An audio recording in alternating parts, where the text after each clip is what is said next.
Hello and welcome to Landscape Photography World, the podcast for everyone passionate about landscape photography. I'm Grant Swinburne and I'll be your host on the show, talking to landscape photographers about their motivations, likes and dislikes. This podcast is sponsored by SyncBack Pro, the professional photographer's tool to keep your images safe. How safe are your photographs? Or to put it this way, how would you feel if you permanently lost some or even all of them? The fact is, there are very real risks in storing your digital images on a hard drive, even if they're backed up to an external device. There's ransomware, hardware failure, file corruption, virus infection, and even accidental deletion or destruction. SyncBack Pro makes this problem go away permanently. SyncBack Pro is the professional photographer's tool to back up photographs, images, documents, and data files. Once set up, it keeps your files safe, quietly and reliably in the background. So if problems occur or disaster strikes, you'll have nothing to worry about. Your photographs will be safe. Which is why it's also the backup solution that I use myself for my own photographs. Take advantage of an exclusive 25% discount today by going to www.backup.sg. The software will never expire, meaning your photographs are safe forever. That's www.backup.sg. Give your photographs the protection they deserve. And now, on with the show. David Fairs is a photographer, filmmaker, painter, illustrator and digital artist working and living in the Illawarra region south of Sydney. Obsessed with the ocean, documenting the beauty of nature, David believes creators hold more value than our system holds true. Growing up on Sydney's northern beaches and being a keen surfer, the sea and water have always been close to his heart, and this shows strongly in his art, with his main focus recently being on aerial surf and abstract wave shots. Formerly a creative director for a marketing agency, David has used many of the skills he learned in that field in making the decision to make art full-time. He uses creative visualisation techniques such as storyboarding, etc., to shape his creative vision and drive his business forward. We discuss his encounter with the sea monster, how he uses his business skills to create art, his involvement in the NFT space, along with a lot more. I hope you enjoy the show. G'day, Dave. Welcome to the Landscape Photography World. How are you going? I'm going well, thanks, Grant. Thanks for having me. Absolute pleasure. Pleased you're on the show. We've met once or twice and had a bit of a shoot. Why don't you tell people who you are and why you are? No worries. Name's David Fairs. I am, I guess, creative of many different mediums, but we're here to talk photography, so I'll focus on that today. But I do a lot of different things, video work. I'm a painter, illustrator, graphic designer by trade, and found my way into photography through my graphic design career. Okay. I love all things ocean and landscape. As you know, we've met up shooting the ocean together and the rock pools and by the sea. That's definitely a huge part of what I do with photography. And yeah, I can talk to you a little bit about that, I guess, and how that came to be. Yeah, no, that'd be great. I'm really interested in people's why. Why do they get started? Why do they keep doing it? Why do they do things the way they do it? So why don't we start with how you got started and what got you into landscape photography and ocean photography and droning and so forth? Absolutely, yeah. So as you know, aerial photography is a massive part of what I do and what I love. And I guess take it back to the start. I was working as a creative director for many years. I climbed my way up bit by bit to get to that level. It was huge on my list of goals to achieve. And this was with a advertising agency or a media companies mostly. Yep. I did end up in an agency doing branded content, and that's where I moved up from art director to creative director. Sure. Big proud moment for me. Very, very happy with that. And once I got there, it was funny. I realized that it wasn't the all-satisfying, fulfilling role that I'd envisioned. Climbing the ladder has its costs. And yeah, I kind of ticked it off and then realized that it wasn't it wasn't for me, interestingly. But like I said, it wasn't negative, it was all positive. But then I just found myself looking for other things in that position. And so I was doing videography on the side, actually, at the time. I'd been fortunate enough to be exposed to some real talent in the industry.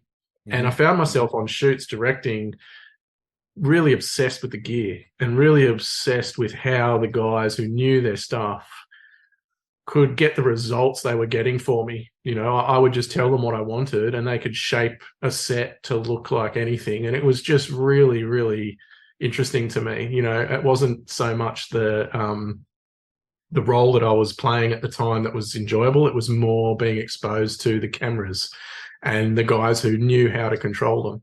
Okay. And little did they know, I was taking notes every shoot and obsessing over the stuff that probably was mundane to them at the time. And, you know, taking notes, going home and playing with settings and getting on YouTube. And I just became a camera nerd at that point, in secret, kind of. My boss, I didn't want my boss to know that I was really pushing that side of things on my weekends. I was basically getting paid clients on the fly and just learning as I went. And, you know, keeping everyone happy, delivering good quality content through the skills that I'd kind of picked up on the side. But I was very new when I started out on my own. Didn't assist. I didn't take on a junior position or anything like that. I just started a company and went for it, which was terrifying. But it really accelerated my learning. I made all the mistakes you could possibly make. And I guess that kind of gave me a baptism of fire and helped me get started very quickly. Yeah, right. So what is it that keeps you going other than having to make money out of it, obviously, if you started your own company? You know, there's always that endless search for new clients and new work and repeat work from your existing clients. Yeah, absolutely. I guess for me, the passion of it is getting out into nature and being exposed to, especially the ocean. I grew up obsessed with surfing, and that was my pastime. You know, as soon as I could get down the beach, I was there. You know, like school was like waiting for the bell to ring so I could jump in the water and get some waves every day. And, you know, I was surfing when I was 5. My dad put me on a surfboard, and that's nice. You know, that's the greatest thing about my childhood that I remember. And so, yeah, for me, my art is very much being in that zone and being in that environment. And now it's sort of like a battle between, do I surf the waves or do I shoot the waves, kind of thing. So I've seen people combine the two. yeah, I do get out in the water. I've got a housing for my camera. You probably haven't seen much of my work in that department though, because I tend to surf more than I shoot, so my skill set isn't quite refined as much as what it should be. Yeah, right. So in terms of your own personal work, let's leave the commercial stuff to one side for the moment, but in terms of your own personal work, do you approach that in a similar way to your commercial work? In other words, do you set yourself goals and projects, or are you more relaxed and more, I guess, spontaneous with that sort of thing? So it started out very spontaneous. It was more about just being there and being in the moment. And sometimes I don't even shoot. So I'm now at a level with my aerial shooting that I sort of know when I'm going to get something good and when I'm not going to. And so I don't launch the drone every single time that I'm there. Right. It's more of just getting up early, getting out and being there and enjoying those moments. And I think that's really important because if you're just shooting randomly and there's no sort of love behind it and you're not getting that feeling coming through in the photography work, then it doesn't inspire. It doesn't kind of, for me anyway, personally, I won't edit a shot unless I really get a feeling from it. And I think that communication comes through in the art a lot when you put it out there. It's important to have had a connection to your own work in a way that other people will then it'll sort of transpire through to other people. Yeah, yeah. No, I get exactly what you mean there. In terms of trying to communicate something, is there a message behind some of your work, or is it more just, okay, here's a really impactful scene, and I'm happy just putting it out like that? There is actually, and so there's a bit of a story behind why I chose to do what I do and communicate my art now. It started out, like I said, just very casual and very relaxed, and just being just a reason to get out there and be in the moment. But now I've sort of, since joining Web3 particularly, and having exposure to so many people and connection to so many other photographers like yourself, in the community, and then also just people who love photography and love appreciating photography. Yeah. The people that have reached out to me on my work have said things that really resonate with me and why I do it. And that is, it's a mental health message, really. I have a lot of issues with my own mental health and anxiety and depression and things like that. That's a constant battle, as I'm sure many of us do. And so being out there and seeing sunrise and seeing an incredible scene unfold before my eyes, it's better than any therapy session or any medication or anything else, I find. And, you know, usually I'll jump in the sea in those moments as well and get some water therapy. So for me, it started out as just a way to kind of help myself, but then sharing my art with people, a lot of the stuff that's been collected, people say, you know, your stuff's just really tranquil and there's so much serenity that comes through in the work. It's quite peaceful and beautiful for, you know, their own mindset. And so I really took that and ran with it. I was like, wow, this is more about just me and what I do. This is like sharing this with other people and having a positive impact on the community and the world in general. So I've got really excited about that. And I thought, if I can contribute in any way to other people having a positive experience in life,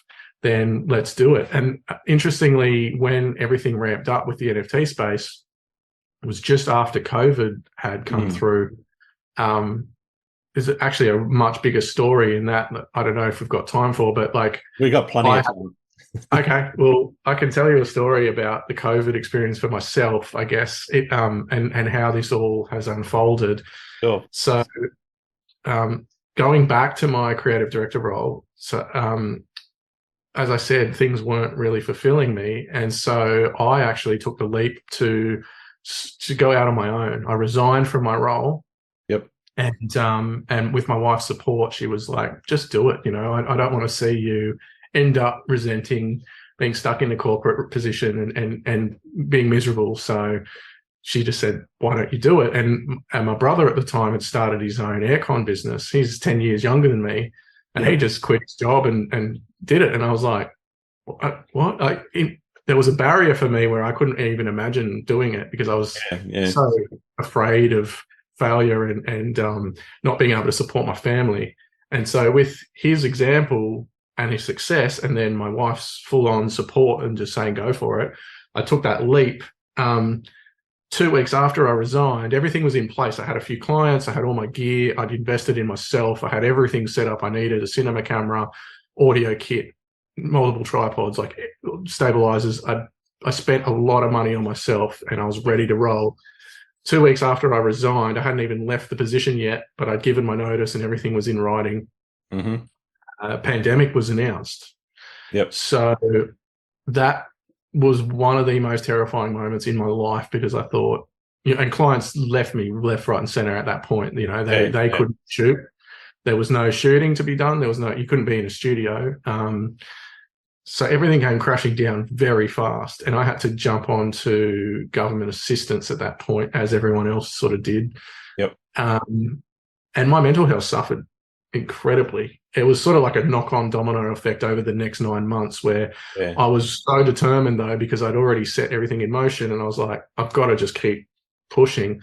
So I was on Facebook getting jobs doing Photoshop, cutting out images for websites. I was doing everything I possibly can to just bring in any money at all. It wasn't the, shooting in studios and doing what I knew how to do, but it was just like, I've got to get through this. I didn't know how long it was going to last. It is a long story, so I'll cut it a bit shorter. And in that, I had a pretty big breakdown a year later, as through all of the stress and through all of the pressure to succeed, I didn't want to let my family down.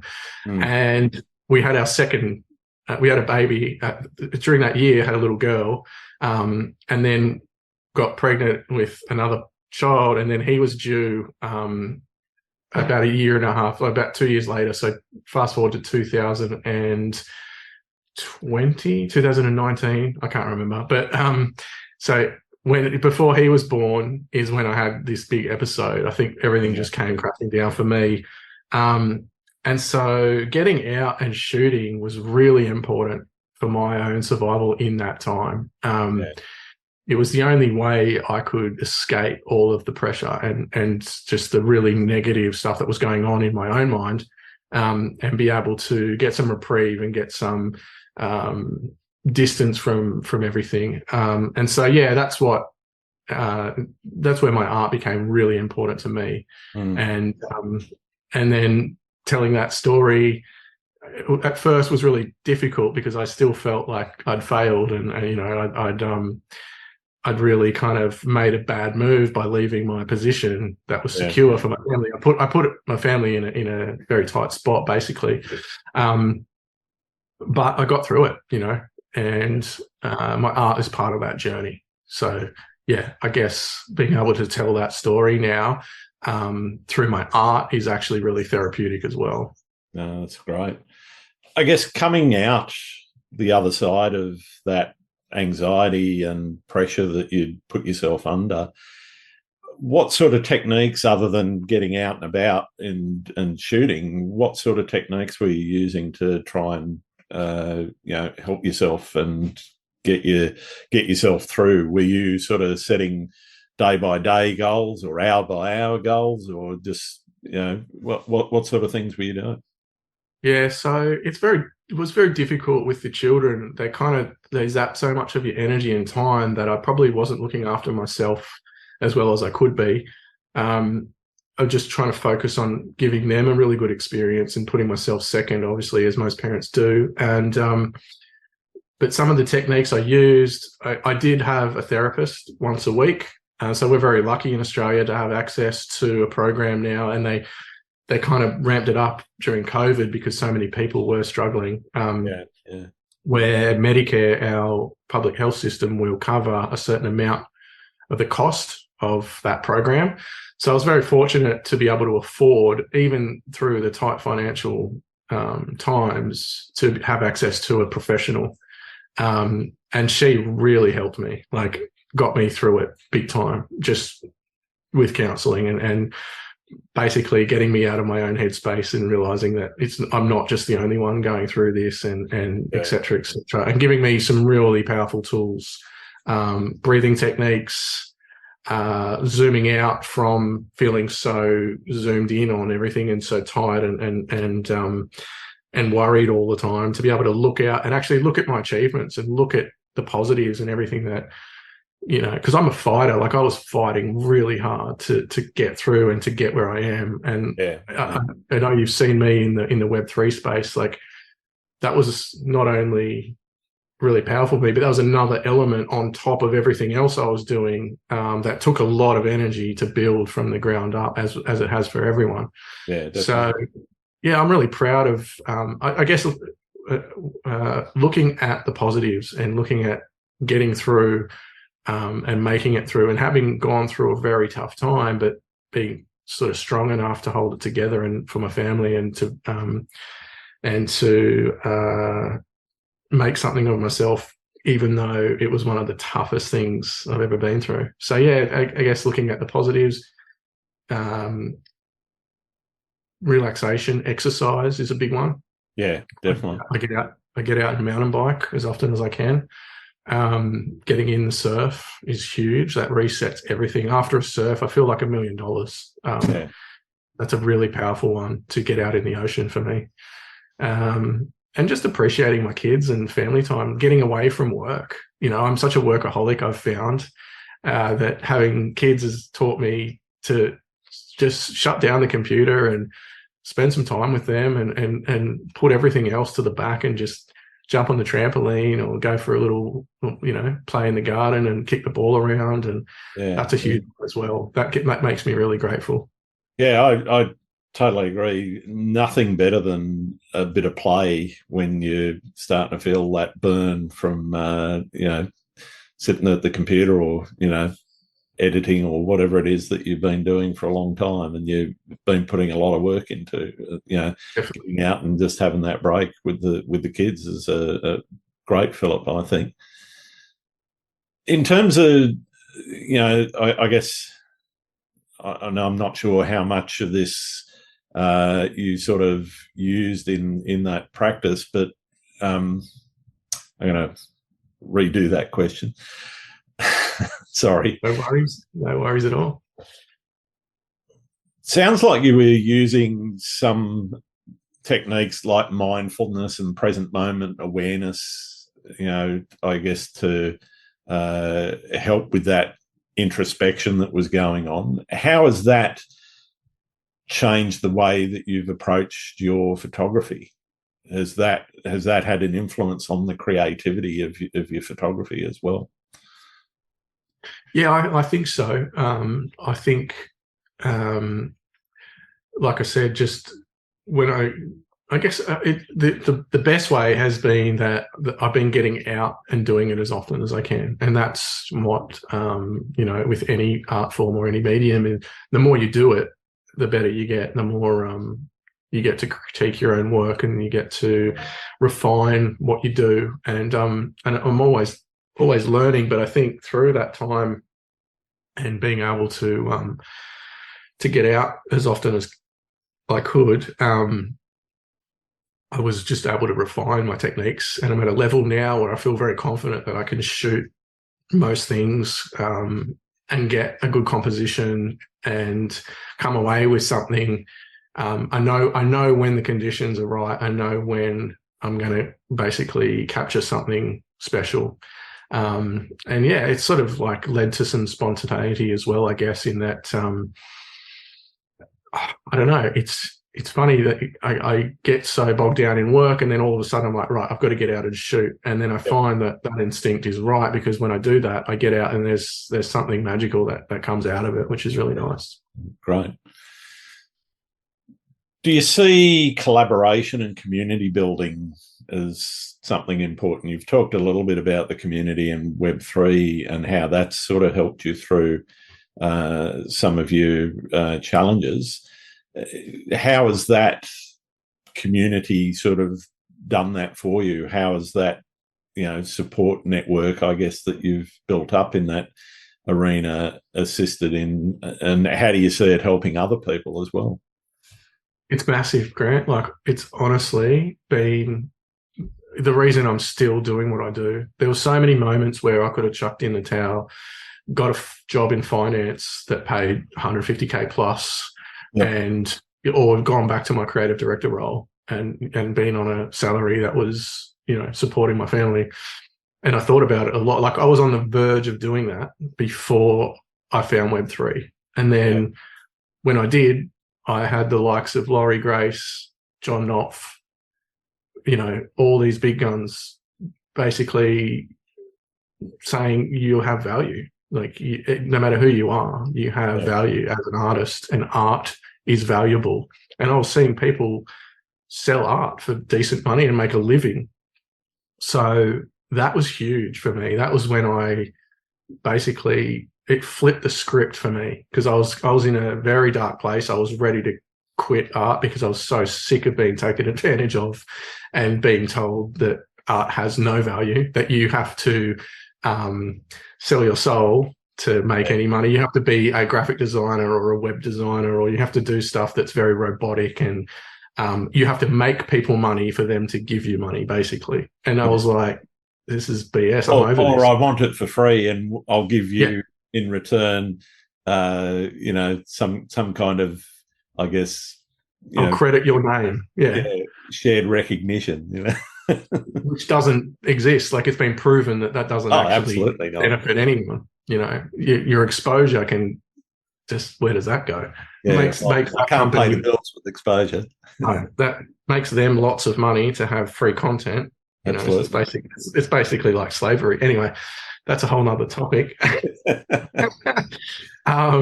Yeah, so the community has been absolutely massive for me in positive mindset, and feeling my own self-esteem has just gradually built up and up and up through exposure to people saying and collecting my work, and appreciating what I do and saying, yeah, I want that, and I'll pay you for it. And that's huge. That's, I've had a few print sales over my time grinding on Instagram, but it's, over 5 years, I think I made $10,000. You put that into return on investment, it's not much. In terms of hours, it's 50 cents, an hour, if that, like, not even. Anyway, and then also, like you said, just connecting with other people and having a support network, and also being able to support others. Like, I've had so much help and assistance. I mentioned John Knopf before, that the first time I came into Web3 and made a sale, it was a WETH offer, and I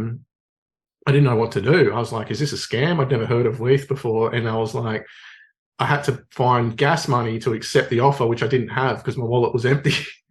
And, it was very, very new. And I was reaching out to everyone. I was like, what do I do here? I don't understand. And they're like, you've got to go to an exchange, you've got to buy ETH, and then you've got to wrap it, and then you've got to do all this stuff. And and then so I got a DM from John Knopf instantly saying, I'll pay your gas to accept your offer. Like, you've got to do that. And I'd already actually sorted it out, thankfully, before he did that. It was this whirlwind sort of like 10-hour thing that was going on for me to accept this sale. Sure. My first ever one. But just the fact that he DM'd me, total stranger, I knew of him because he was a big name in the space, but he didn't know who the hell I was. Yeah. He got wind of it and just said, I want to help you out, I'll pay your gas. And from that moment on, I realized that this whole space is just about helping each other.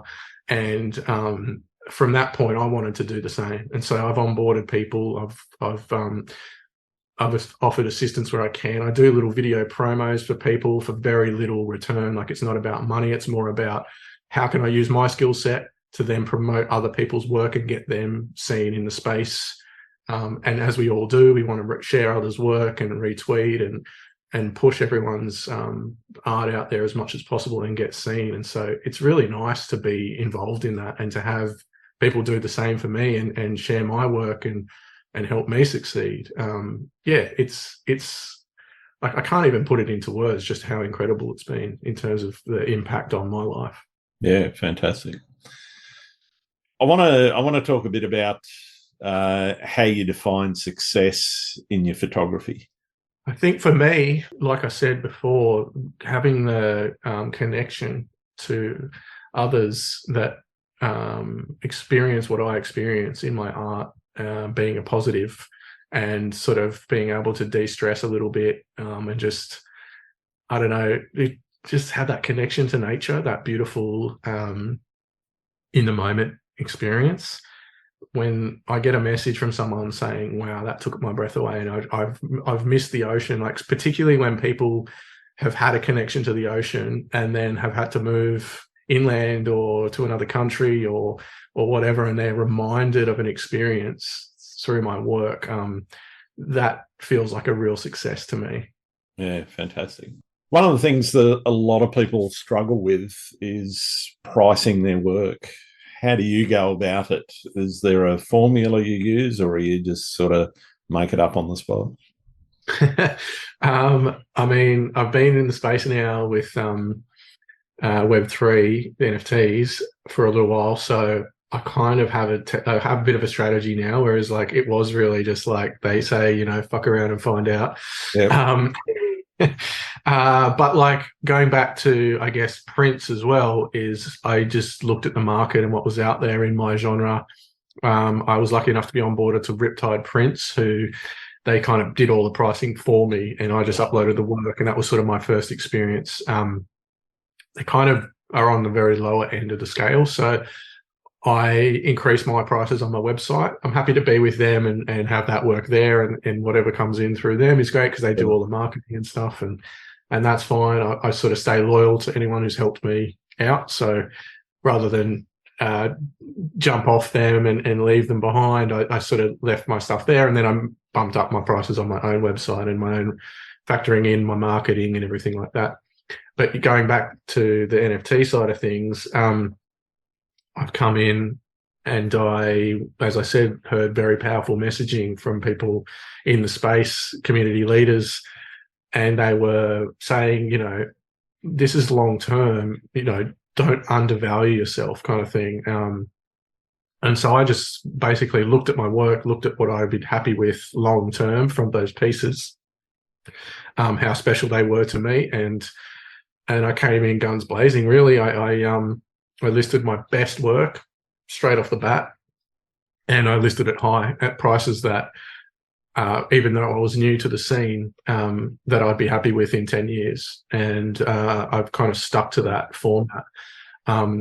In saying that, along the way, those pieces have sat, a lot of them, like a couple sold, but the really high-end ones that are commanding a very unique collector who's willing to pay that price are still sitting there. And I'm okay with that. I don't have an issue with the fact that I haven't sold yet, because I'm just happy that I've been able to put them on the blockchain as part of my body of work that will sit there. And when they do sell, that'll be a very special moment to celebrate. Whereas if those pieces were just sitting on my hard drive, waiting and waiting this whole time for me to share them with the world in this space through this technology, that would be a bit of a, I think, that would be disappointing in itself, for anything to happen to me and not have had that work minted. So yeah, my technique has been very much about get my best work out there, price it at a point that I'm going to be happy with, regardless of time when it sells, and not look back and think, wow, I sold that so cheap. What was I doing? Yeah. Yeah. And I think a lot of people, they do want to make sales quickly. And so they, they price their work very reasonably, which is fine. I have no problem with anyone doing that. But I just question for myself, if I was to go that route and price work cheap in order to gain volume and get collectors and then build up gradually, which is a good technique. It's worked for a lot of people. They've built a really good connection with the community through doing that and rewarding their early investors, et cetera, et cetera. But I feel like I've had equal success in believing in myself, backing myself, and pricing my work accordingly. Yeah, fair enough. I want to switch, I guess, to where you are in terms of where you live and how that's influenced. You talked a lot about shooting in the ocean. Do you live close to the ocean? Is it a long way to go? Where do you go without giving away, the secret spots, I think you know all my spots, Grant. You probably know a few more than me. But the listeners, we don't want them flocking to the special section. Yeah. Very guarded about those locations. No. So I'm lucky enough to live about 15 minutes from the ocean now. Nice. I grew up in Manly on the Northern Beaches, and very luckily, during that time in the 80s, it was an affordable place to live, and where we lived is now $3 million, house that we were in, where we were renting out these beautiful places as a family growing up right near this beautiful ocean village. It was a tiny little village back then. It's now basically a miniature Bondi. I was fortunate to grow up there and be exposed to that culture as a kid, and I've taken it for granted a lot. I moved away out west for a time, and I stopped surfing, and I got into a whole other culture with sort of street life and skateboarding and things like that. doing that, I realized how much I missed it. I started to almost feel a little bit unhealthy, and getting back to it was really special for me. It made me realize just how lucky I'd been to have that in my life. In saying that, we had kids, and like we moved around all around Sydney, Northern Beaches. I had to stay close to the ocean. I knew that. My partner was very supportive of that. Yep. But she's always longed for the country life a little bit. Okay. She grew up rural hinterland of Noosa, and so yeah, she still has that connection like me to the sea. Not too far away from the ocean and the coast, but a bit more country style, the bigger properties and farm life and all that sort of thing. So she's always expressed that desire to me, to have a little cottage out on a property somewhere. And I was like, how are we going to make this work? I can't be away from the sea. And yet she wants to have this connection in her life. And so, partnership's all about compromise and making sure each party is happy. And so we had kids, and our tiny apartment on the Northern Beaches became unlivable. And so we just took a leap of faith and we moved down to Mount Kembla, which is about an hour and a half out of the city. As you know, the area probably. You probably know, like Kiama Way, Port Kembla.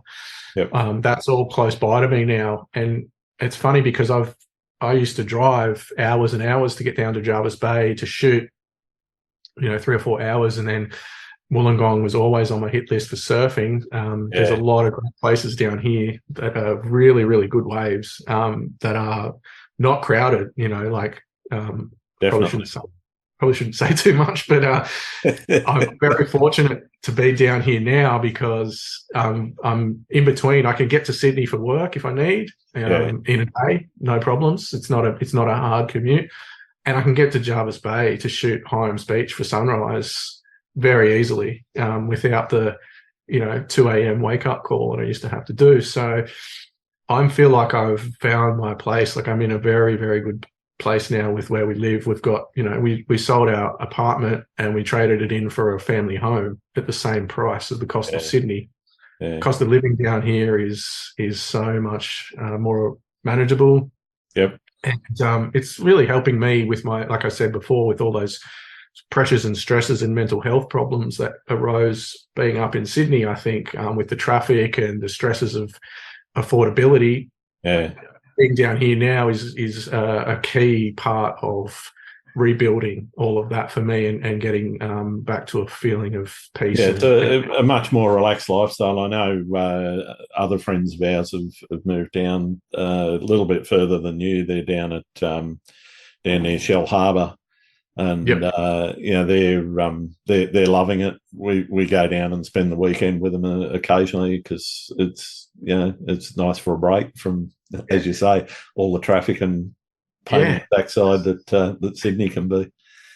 Yeah, it's incredible how laid back it is. We were quite worried that it was going to be too much of a change and that we were going to miss out on city life and we're going to be bored or not have access to the things that we're used to. It's like I feel like I'm back in Manly 10 years ago, or when I was 10 years old. It's a real village mentality down here. People are very friendly and just way more chilled out. No one rushes.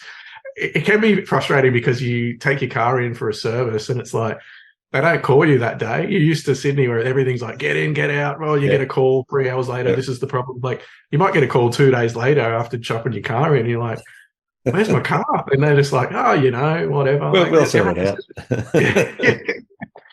And I'm getting into that mindset and that mentality more and more. And I'm quite happy that my kids will be as well. Yeah. I always ask people what their most memorable experience is. What's yours? Wow, that's a big one. My most memorable experience. I think that comes photography. Okay, photography, yes. Seeing with the drone whales for the first time. That was just mind-blowing. Like I was trembling and shaking from the awe of that experience, and it's one that will stay with me forever. Yeah, fantastic. I've minted the piece, A Mother's Love, which is that experience. It's a wild story, actually, if you want to hear it. Yeah, go for it. So I was on a motorbike at the time. That was my transport. And it was great because I could get the drone. I had my little drone bag that would strap across the chest, compact Mavic 1 Pro. And I would just zoom around the beaches, getting shots every morning before work. It was sort of like my daily thing. And or when I was coming home, if it was daylight savings, I could stop in for a sunset at the beaches. But anyway, one morning I was headed to a location to shoot, and then I just got this thing in my head of like, I was going north to Avalon, and I was pulled up at Monavale Lights on the motorbike, and I got this thing of like, nah, go to Warriewood today. Like, we haven't done Warriewood Blowhole. Let's go and check it out. Yep. And so I went down to the beach. I pulled up, and just as I pulled in with the bike, the sun was still coming up. It was below the horizon, but there was just enough light to see the scene. And there was this like giant, just like sea monster in the shoreline, like in from the breakers. It was a whale. It was a mother whale, southern right. But it was huge. It looks like this giant monster, and my brain couldn't really take in what I was seeing. Like, I was scared at first because I thought it couldn't be real. Like, it was kind of like I was seeing a horror movie of this giant monster. Cool. Sounds really weird because it was this beautiful whale. And so I'm shaking, and I'm like getting the drone ready. I'm like, I've got to get this, whatever this is alien thing.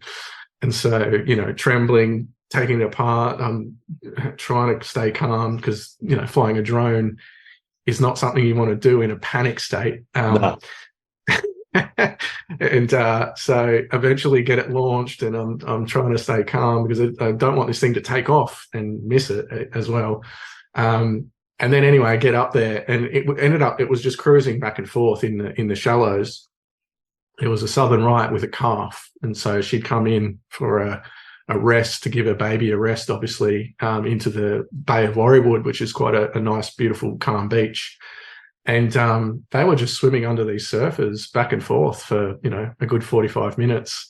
And I was just getting all these clips and video of them, and just like, in awe of this moment. And then as I was shooting, I was going to have to change my battery soon. I just hear this voice, "Land that drone now." And I'm like, what the hell? I look over, and there's this guy full ball running at me, like sprinting, like the Terminator. Yeah. And so I'm like, uh-oh, what's going on here? And it was sort of like, I'm flying a drone, but then I'm like, this guy's going to attack me, so I'm in this kind of this weird moment of like, I can't put down the controller and defend myself.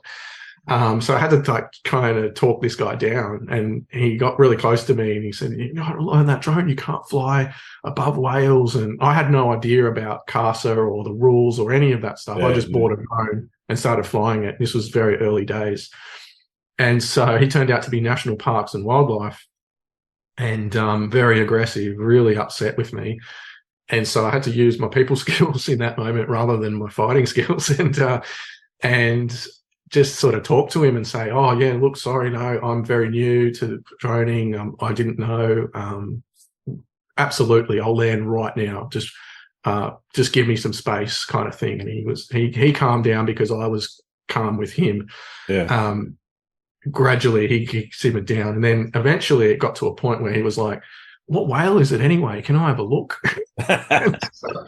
and so from then I said, "Oh, yeah, absolutely, of course."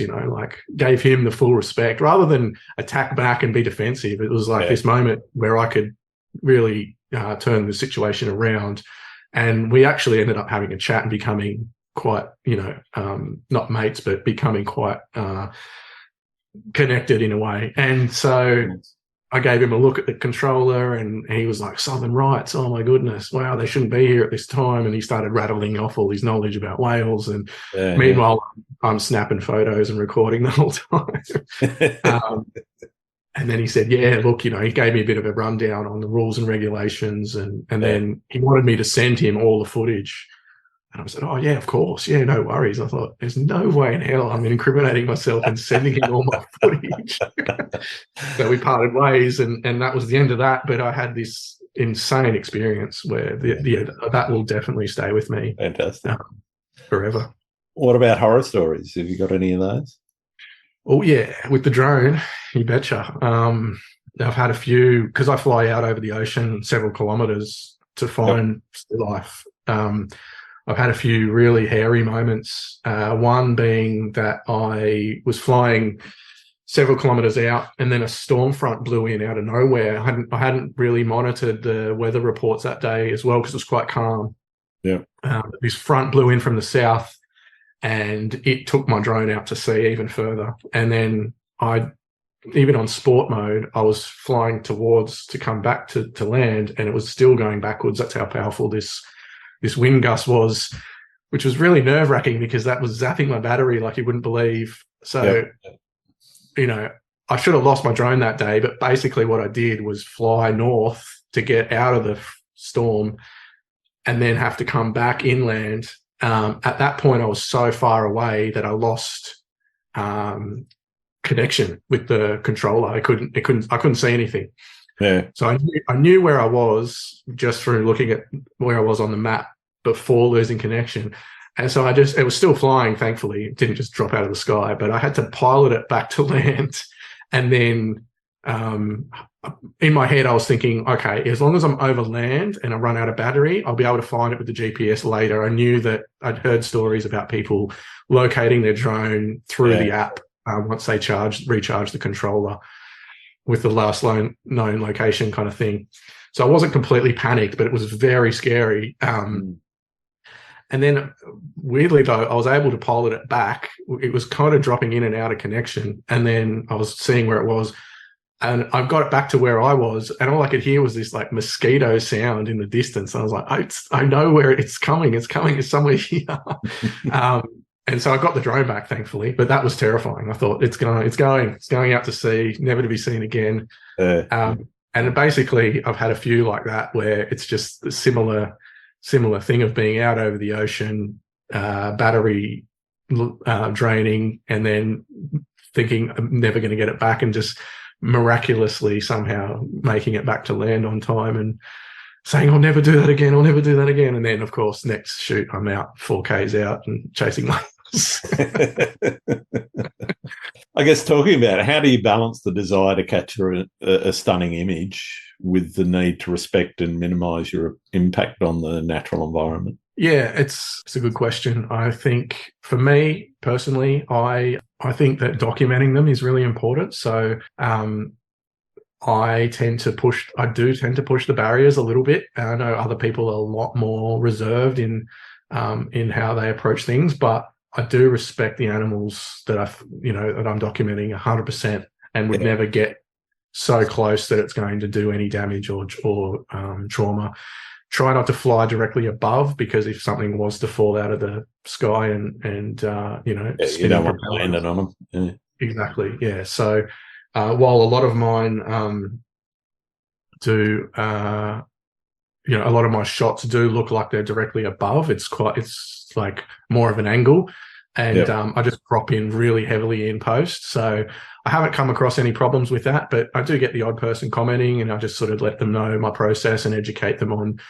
I love nature, I love animals, I love wildlife. I've never really do anything to harm them where possible. I think there is a lot of people out there that do silly things and definitely give drone photography a very bad name.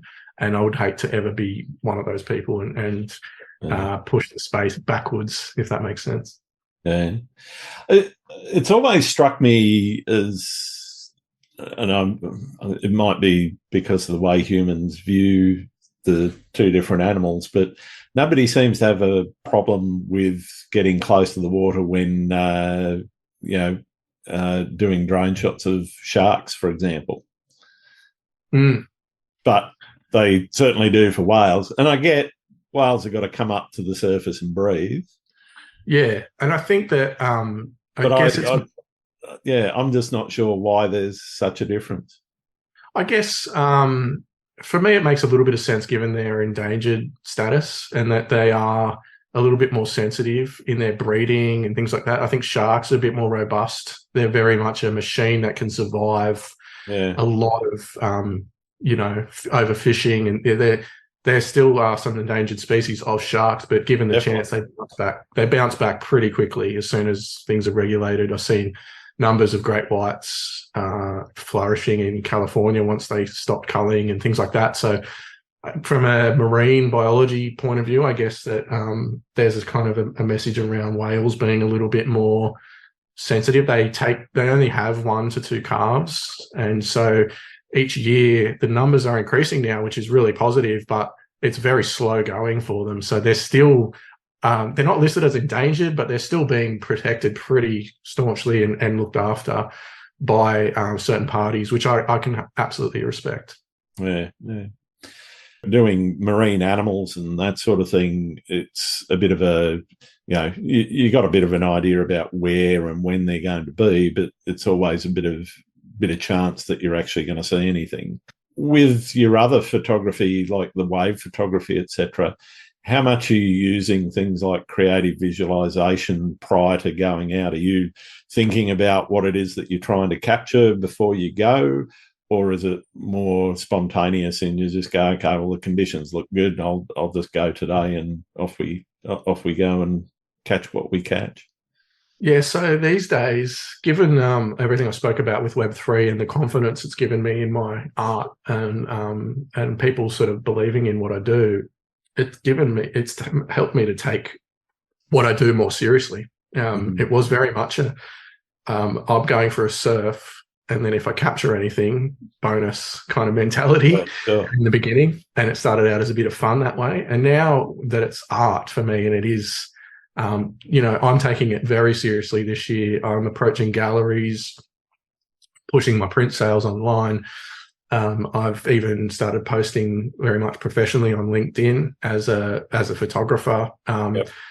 And so for me now, it is very much calculated in that let's map out what works and what doesn't, what settings I'm using that I find successful. I'll document, keeping track of things more, and planning, like you said. Yeah, as a creative director, I realized that I'm very good at increasing, exposure and sales for companies and brands. And I've never done that for myself. I've been terrible at that for myself. So this year, a lot of people struggle to make that flip, I think. Yeah, it's like, and it was just more of a humility thing, and like, oh, no one's going to really believe in me, and having this negative mindset in the background all the time of like, well, that's perfect Italiano. Of course, people want to buy their product, but I'm just little old me, like what have I got to sell, kind of thing. Whereas now I'm like, no, I'm going to utilize that skill set over the past 20 years that I've had in my career, and I'm going to put it into place for myself. So planning, storyboarding, all those skills that I've used to do professional shoots are definitely part of my personal work now. Yeah, okay. Do you prefer to shoot alone, or do you prefer to shoot with other people? I definitely prefer to shoot alone. However, I've loved meeting up with yourself and going for a shoot. Timbo Slice is an absolute legend. Ty Bowman, I've met. Chris, the balded photographer. There's so many names I can rattle off of people in the space that I've had the chance to meet up with. And combining that with the joy of photography at the same time is really special. So I prefer to be on my own in my own art form, but it's also fantastic to have those experiences with others. Yeah. No, I totally agree. I'm a bit the same. I'm very much the introvert and very much about just going out and doing what I want to do. But there are times when a bit of company's nice, and go and catch up and have a coffee or a bacon and egg roll afterwards, and enjoy the morning. It's great. In terms of the time and effort that you're spending in that planning, what does that planning process look like in terms of hours, days, weeks? So it's a work in progress at the moment. Sure. It's really like minimum at the moment because I have so much client work to get through. I actually have some Web3 projects that I've taken on, which are massive. and that's taking up a lot of my time at the moment. But I think as time develops, as things go forward this year, that the time I put into that will just grow and grow. My wife has expressed I want to get involved and utilize her communication skills. She's got a BA in comms and she's a teacher. Yep. And she critiques my descriptions on art and my titles, and she's very much the wordsmith. So yeah, I think her and I will sort of develop a bit of a partnership as the kids get a little bit more independent. It's a very much a long-term thing in my mind now. It's like, I'm not, I talk about this year, but I think really it's the next 5 years where I'm going to see the most growth in my own art sales and exhibitions, and we're planning on doing a market stall in Wollongong, for instance. Nice. So yeah, I've got a storyboard, I've got a vision board that I have, and I just pin things up that will come to mind. I'll note down. I have a lot of like epiphanies at 2 a.m., which is really annoying. I wake up with a eureka moment, and I'll fumble around for a pen and write it down or whatever, if I can. So it's on the fly at the moment. It's sort of like I do what I can, but yeah, I think it's better than never starting and just saying, oh, tomorrow I'm going to start, which I've done for 20 years now. So yeah. In terms of your processing, the post-processing workflows, are you spending a lot of time on honing an image, or are you more laissez-faire and, as I saw it, that's how it looks? Yeah, I do a lot of post in my work generally, but it's a real mixture. So some days I'll get a shot that I'm so happy with, particularly the aerial top downs of like an abstract texture, or like a split screen of the ocean and the land, and I might just give it a little bit of dehaze and some vibrancy, and then that's it, job done. It looks amazing. And then other days I'll actually do composite work where I'll shoot a drone shot and a shot from my stills camera on a tripod, and I'll combine those two together. So recently I minted a piece called The Whale's Mouth, part of my Storm Surfer series. And that's a composite of the sky I shot with my stills camera and the drone shot out over the ocean of the surfer standing like really tall up in this perfect barrel going over him. Nice. And the reason for that was that this insane storm blew over, but I couldn't capture it the way I wanted to with just the drone. When you're shooting, unfortunately, the drone doesn't shoot portrait anymore, the Mavic 3. Yeah, right. And so I shot landscape, and it couldn't get the sky in.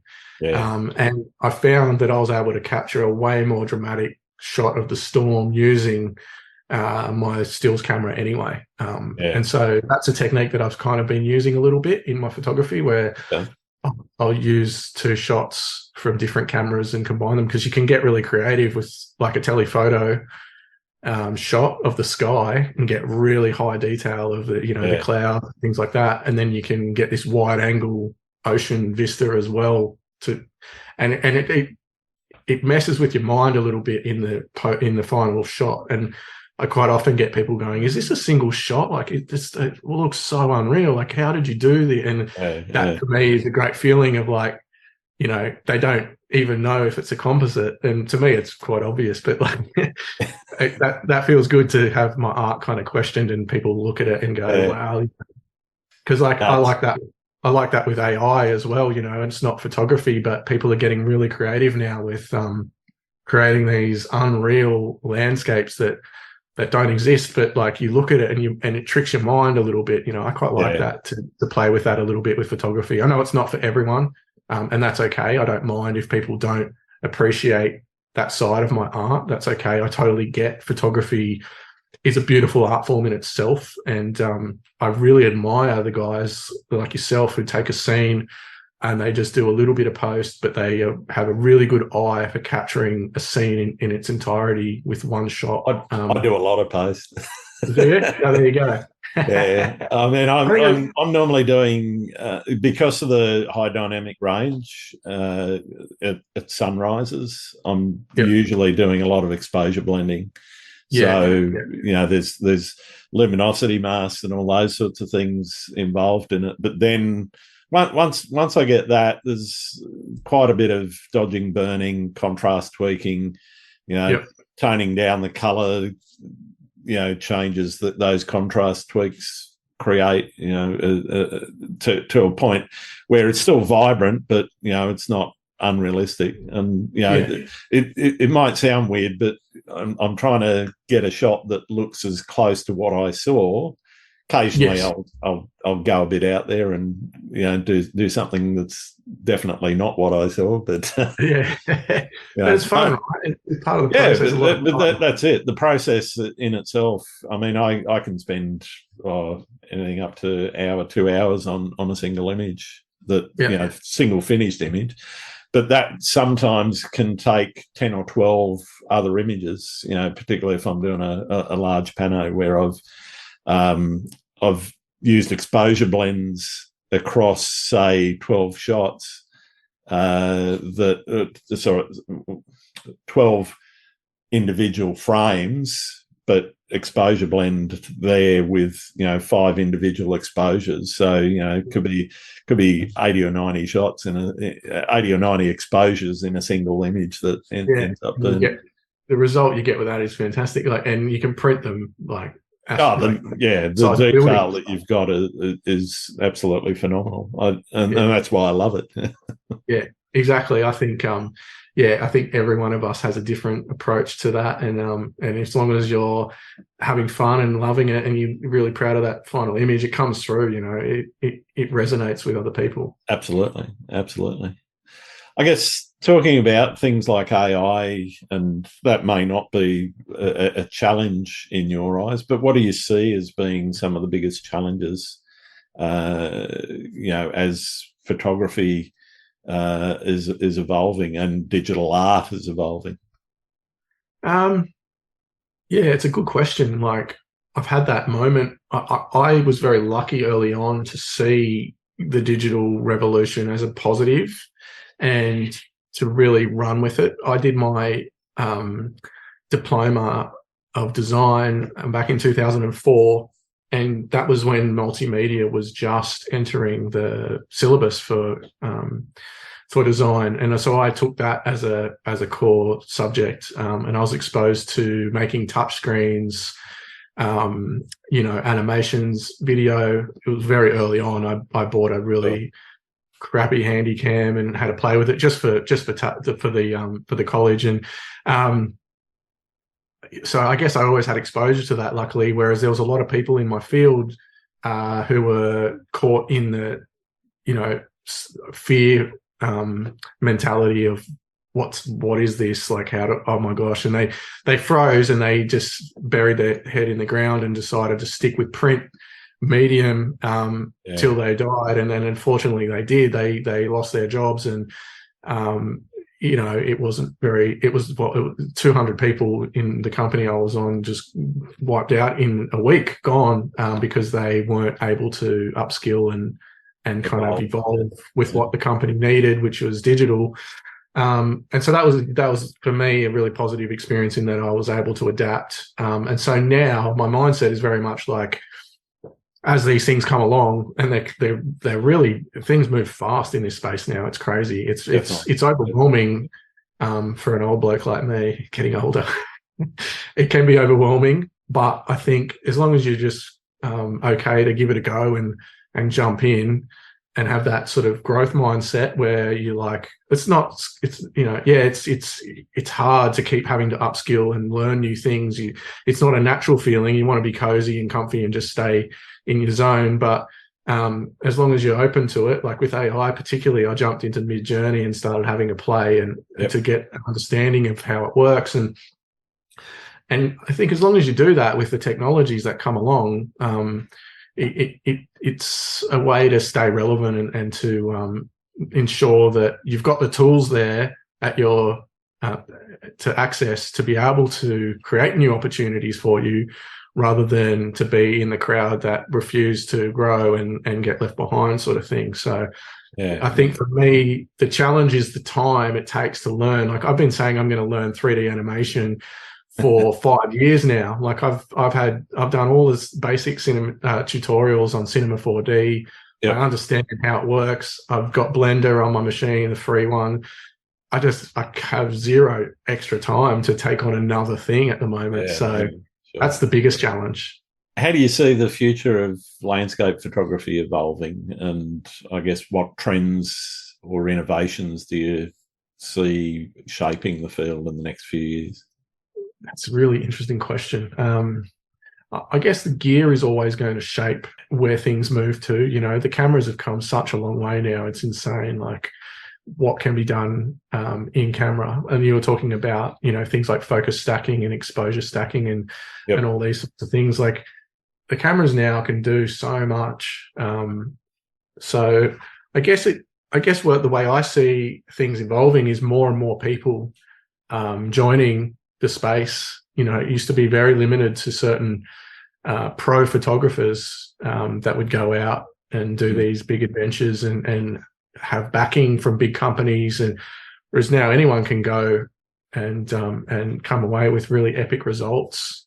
So I guess I see it growing more with the accessibility. Yep. But in saying that, I think that there's a real purity to the art of landscape photography in that, you know, you have to really love it. You have to be willing to, you know, nearly get swept off some rocks or do a 5-day hike or, you know, these kind of wild things we all do that love it. It's not for everyone. So there's almost an element of it that will always stay the same. And you have to be passionate. That's passion. You have to be passionate about it and really love it to get some of the results that, you know, the community are able to get. Absolutely. If you weren't a photographer, what would you be? I'd probably still be a creative director, directing photographers. I'd be telling you guys what to do. No, I don't know. To be honest, I could have ended up in banking or something crazy because I was at that, like I said, that crossroads where money became a real consideration. And so, I could have been, I don't know, to be honest, I don't know. At the moment, I'm a photographer and I'm loving it. And so that's all that matters. That's great. Who else should I be talking to on the podcast? Well, I guess my other brother in the space is Timbo Slice. I don't know if you've had him on. I haven't had him on yet. He's in my sights though. Yeah, he's a legend to talk to. Really, really interesting dude and just humble and down to earth dude. I've been lucky enough to meet up with him for shoots, and I would say I consider him a really good friend. He's helped me out a lot. He's actually my biggest collector, which blows my mind. Yeah, he's like a whale. You know, he's had so much success that he's out there supporting artists like me just as much as people are supporting him, you know, and he's always looking out to help people that are getting started. Like he's always picking up work from guys that haven't had sales yet and things like that, which is, you know, just testament to what a dude he is. And his success is pretty incredible. Like his story will be, I think, an interesting one for you to hear. Yeah, fantastic. He's just had astronomical rise to fame from hard work and determination. Thanks for that. I've got one more question for you, and it's the one that everyone wants to know the answer to. Do you like pineapple on pizza? No, I don't. I don't think it should be allowed. No. I used to have it as a kid. I remember as a teenager, as a skateboarder, I used to go to Pizza Hut after it. We do like a little a regular thing. My mate's older sister was the manager at Pizza Hut in Manly. Oh yeah, and so she'd hook us up with all you can eat buffet. Like, I think we'd all chuck in, and she'd charge us for one, and like 8 of us would get to have all you can eat. And nice. So pineapple, the Hawaiian was a regular, obviously, and up there with barbecue meat lovers. But no, these days I'm I'm actually a bit of a pizza nerd. I've got a little oven at home and I like to make my own. Yeah. In saying that, I got to agree, homemade's best. Yeah, homemade all the way. But I have to say, I had a guest come over for dinner and they said, you better serve me Hawaiian. And so I got a bit fancy and did a little bit of a rosemary and thyme caramelized pineapple with a smoked ham. Wow. And that was my compromise. I said, "Oh, you have gourmet Hawaiian. I'm not giving you canned pineapple." Fantastic. All right. Well, thank you very much for spending some time with us, Dave. I've really enjoyed getting to know your story a little bit more. Where can people find your work? Yeah, so my website, newlightvisual.com. And I've got my film work there, I've got my design work there and my photography. But most of all, I'm really pushing the NFT side of things. So there's a link there to all my NFTs. Yep. I'm on a lot of different marketplaces I won't list now. But yeah, and if you want to connect, Twitter at New Light Visuals is probably the best place to do so. Fantastic. Thanks again, Dave. Thanks, Grant. Appreciate it, mate. Thanks again for listening to Landscape Photography World. I hope you enjoyed the show and keep listening Thanks again for listening to Landscape Photography World. I hope you enjoyed the show and keep listening because I'll be joined by some great guests in upcoming episodes. You can find my work in this podcast at grantswinburnephotography.com. I'm also on Vero, Twitter, YouTube, Instagram and Facebook. I'm Grant Swinburne. Hope to see you out shooting soon.